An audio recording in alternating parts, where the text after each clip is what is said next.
Entonces, lo voy a presentar como ex administrador de la AIG.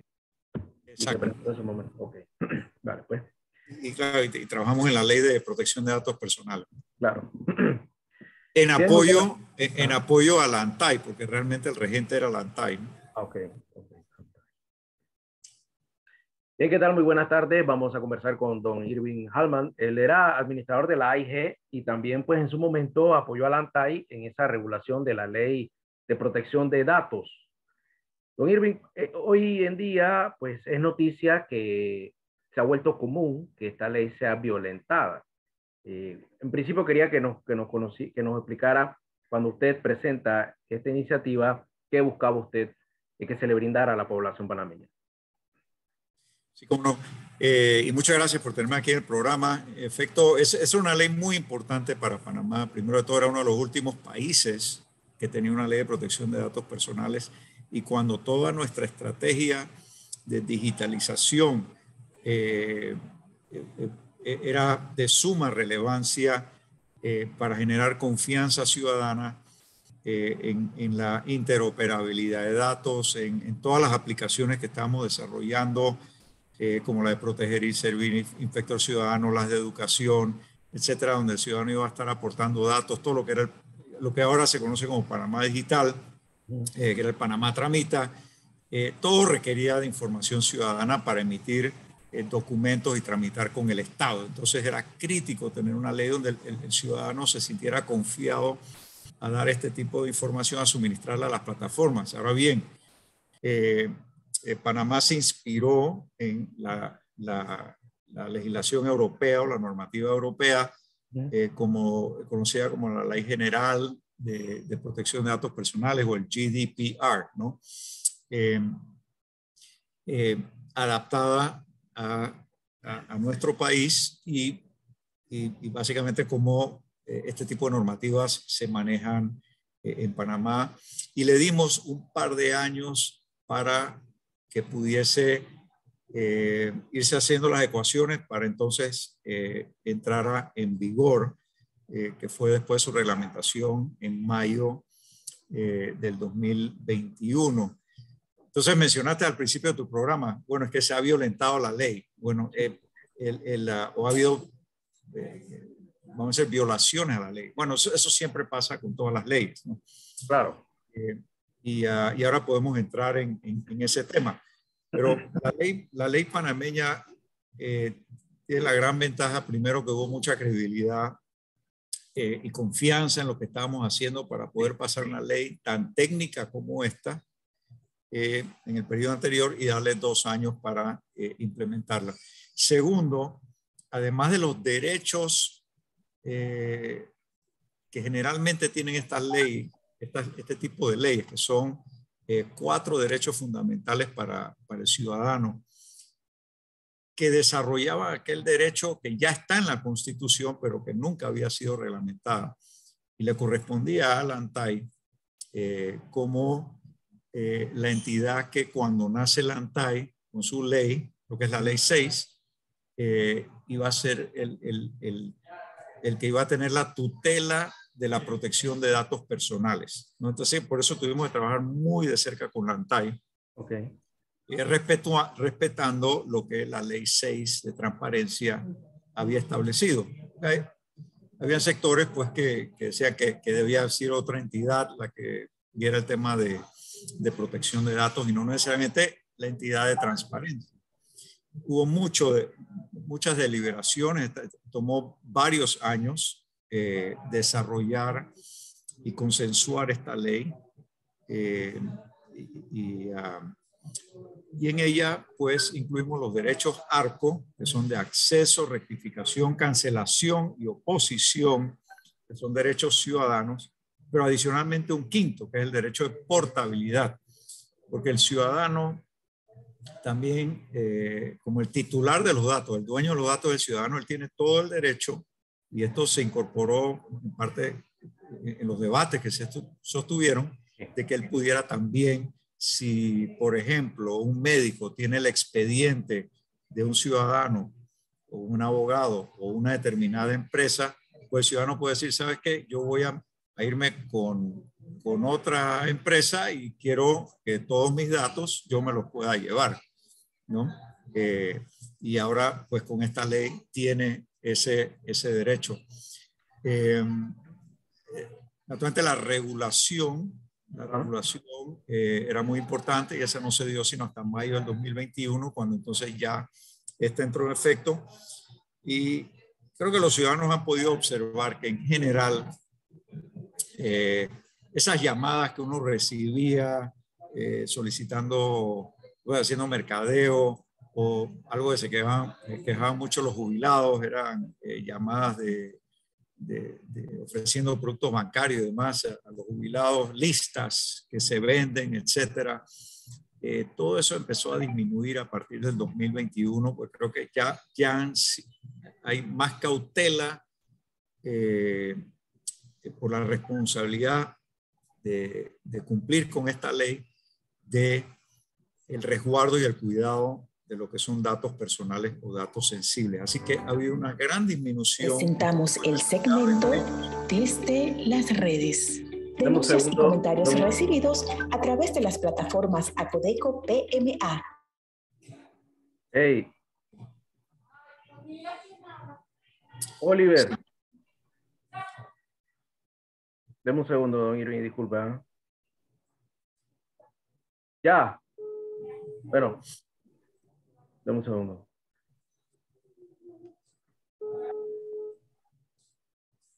Bueno, vamos a continuar, don Irving. Oiga, vamos a entrar en detalle. En los últimos días ha sido motivo ha salido nuevamente el tema de la ley porque el caso puntual fue un muchacho de la ATT que se robó unos datos de una muchacha para escribirle a su WhatsApp. Y salió nuevamente el tema de esta ley que, pues, como le comentaba al principio, que pues ha sido violentada. También de algunos mensajes donde se vendía esta información a precio de $100 con una lista de 30 personas. ¿Qué le pareció a usted que, a pesar de esa iniciativa que ustedes tienen, haya ocurrido esto? Sí, bueno, desconozco el caso particular, o sea, solo lo que he visto en las redes. Además, yo tuiteé que este caso va a generar un precedente, ¿no? Además de aquello que ya la ANTAI está viendo, que entiendo son como unos 21 casos que ya han sido, vamos a decir, ya hay resueltos, aunque están en apelación, pero por lo menos ha habido ya una serie de casos. Este caso va a crear precedente porque ocurre no necesariamente de parte de la empresa, sino un colaborador de la empresa, ¿no? Que es el que utiliza un dato personal para un fin para el cual la empresa no estuvo autorizada o él como colaborador tampoco estaba autorizado a hacer. Entonces, aquí hay un tema de responsabilidades que va a haber bien, y es la recomendación que uno le hace a las empresas cuando a uno le consultan sobre este tema. La empresa tiene una responsabilidad para mitigar o para cuidar y resguardar, y así mismo lo dice la ley, los datos que son personales o sensibles. Y tienen que tener los procedimientos y los mecanismos para que esto no ocurra. Ahora, una vez ocurrido, ellos tendrán que hacer sus investigaciones, lo cual aparentemente hicieron, y la persona fue despedida de la empresa. O sea, se tomó una acción, por tanto se encontró a un responsable que es el colaborador. Ahora desconozco nuevamente el caso específico de cómo la persona cuyos derechos fueron vulnerados tiene derechos para ser resarcido o resarcida, claro, por aquel hecho ocurrido. Y ahí es donde va a venir el precedente, o sea, hasta dónde, o sea, cuáles son las sanciones, investigar bien si la empresa tenía los procedimientos y procesos adecuados para el resguardo de la información y que no puede ser utilizada para otros fines, y qué acceso tienen las personas sobre la información. Por ejemplo, si yo trabajo en una empresa y soy un colaborador que tiene que ver determinado tema, o yo manejo, ponte, 50 clientes, no tengo por qué tener acceso a información al resto de los clientes de esa empresa o poder extraer o sustraer información que está en las bases de datos. De eso hay que cuidarse porque pues, puede ser mal utilizado, puede ser vendido. Como efecto, todavía hay listas dando vueltas que las venden y eso contraviene la ley. Inclusive listas, y eso lo he dicho públicamente, todavía se publica que se venden listas de la Caja de Seguro Social, de empresas de energía, etcétera, y ellos tienen que preocuparse de los procedimientos internos para el resguardo de esa información. O sea, no los libera de esa responsabilidad, claro, aun cuando lo haga un colaborador o un funcionario. O sea, el primer responsable es la entidad o la empresa, y por eso muchas entidades a nivel gubernamental, y era algo que estaba previsto en la ley, hicieran las consultas ante la ANTAI para asegurar que ellos estuvieran también cumpliendo con los procesos. Oiga, pero ¿y cómo nos percatamos de esto? Porque al final el escándalo surge por lo que está ocurriendo con lo que ocurrió con lo del tránsito que le contaba yo, que no conocía. Correcto. Pero ahora se habla mucho en redes sociales que el Seguro Social también comparte o divulga esta información desde hace mucho tiempo. Entonces, ¿cómo nos enteramos o cómo comprobamos o cómo se puede iniciar una investigación de quiénes son los que están detrás del compartir la información? Sí, dos cosas. Uno, aunque esta ley, su espíritu inicial era para datos que estuvieran en sistemas de cómputo, informática, etcétera, la ley alcanza también aquellos documentos que son físicos. O sea, no es solo para el mundo digital. Eso lo digo de salida porque hay que tener los procedimientos tanto para lo físico como para lo digital. ¿Cómo este funcionario o este colaborador accedió a esa información? Es lo primero que hay que ver. Me imagino que si ya la empresa tomó esa acción es porque hizo alguna investigación y detectó la falla por parte del colaborador, ¿no? Claro. Lo segundo es que los sistemas deben de tener las seguridades de cómo